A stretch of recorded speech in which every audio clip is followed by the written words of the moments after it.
পদ্মা সেতু প্রকল্প লিটন চৌধুরীর চাপে কিনতে হয় ৯০০ কোটি টাকার জমি।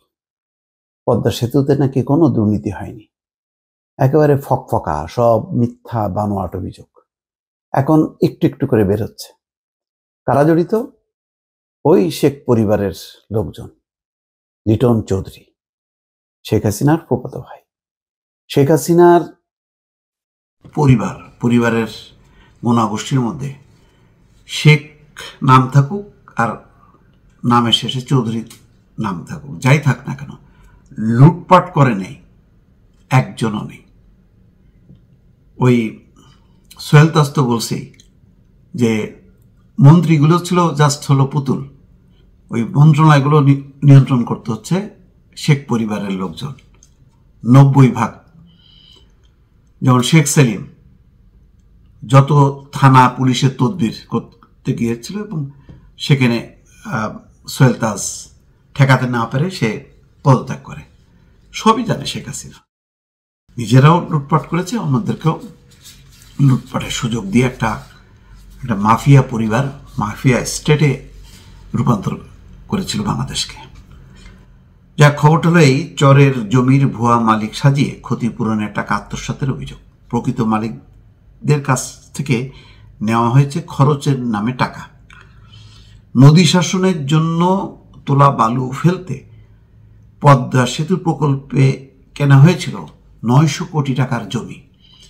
সেই জমির বড় অংশ নদীর পানিতেই বিলীন হয়ে গেছে, এখনো ভাঙন চলছে। পদ্মা সেতু প্রকল্পে থাকা দায়িত্বশীল কর্মকর্তারা বলছেন তখন জমিগুলো কেনার কোনো প্রয়োজন ছিল না, কিনতে হয়েছে সাবেক চিফ হুইপ এবং সাবেক প্রধানমন্ত্রী শেখ হাসিনার ফুফাতো ভাইয়ের ছেলে নূরে আলম চৌধুরী অর্থাৎ লিটন চৌধুরী নামে পরিচিত, তার কৌশল এবং চাপে। তখন আন্দোলন করে জমি কিনতে বাধ্য করা হয়।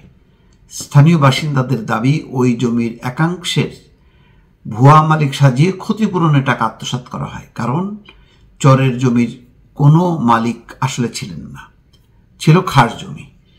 জমির কোনো প্রকৃত মালিককে ক্ষতিপূরণের টাকার একাংশ দিয়ে বাকিটা আত্মসাৎ করা হয়।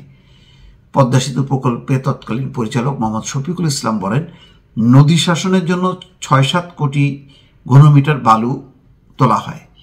এর বেশিরভাগই মাদারীপুরের চরে ফেলা হয়েছে। মাদারীপুরে চরের জমি অধিগ্রহণ করতে হলেও শরীয়তপুরে স্থানীয় কৃষকদের কিছু ক্ষতিপূরণ দিয়ে জমিতে বালু ফেলা হয়েছে। তিনি বলেন, সরকারের উচ্চ পর্যায়ের অনুমতি নিয়ে জমি কেনার সিদ্ধান্ত হয়। পদ্মা সেতু প্রকল্প সূত্র বলছে, শরীয়তপুরের চরে স্থানীয় লোকজনকে ৩৫ লাখ টাকা ক্ষতিপূরণ দিয়ে বালু ফেলা হয়েছিল।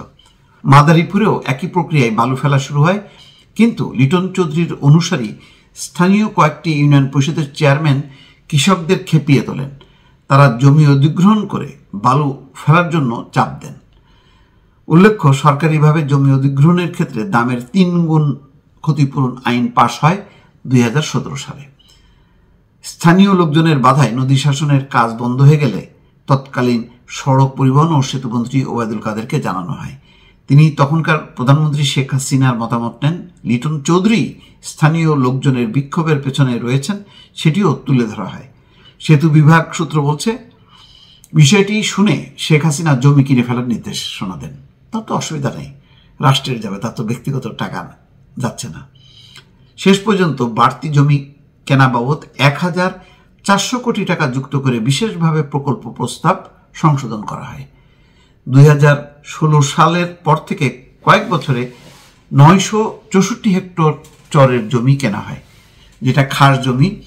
যেটা চরের জমি মানে তো এটা খাস, কেনার কোনো দরকার নেই। কিন্তু লিটন চৌধুরী ওই স্থানীয় লোকদেরকে খেপায় তুলে যোগসাজ করে এই জমি কিনতে বাধ্য করা হয়, তাও ৩ গুণ বেশি দামে।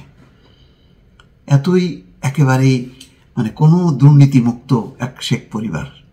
দেখেন এক একজনের অবস্থা। আরও বেরোবে, অপেক্ষা করেন।